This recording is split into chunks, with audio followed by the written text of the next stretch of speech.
Побег из Госдумы, как российские министры убежали от Медведева к Рахмону. Некоторые министры РФ покинули заседание Госдумы, не дожидаясь окончания отчета, чтобы успеть на переговоры Владимира Путина и Эмомали Рахмона. Некоторые министры Госдумы России спешно покинули заседание, не дождавшись окончания выступления премьера РФ Дмитрия Медведева, что вызвало недовольство коллег.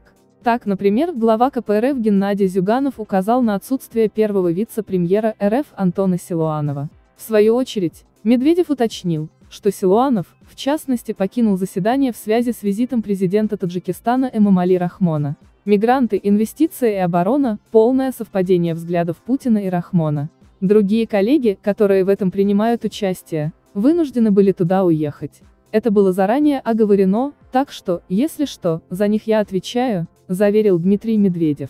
Президенты России и Таджикистана Владимир Путин и Эмомали Рахмон подписали совместное заявление по итогам визита таджикского лидера в Москву. По результатам визита президента Таджикистана Эмомали Рахмона в Россию был подписан ряд двусторонних документов.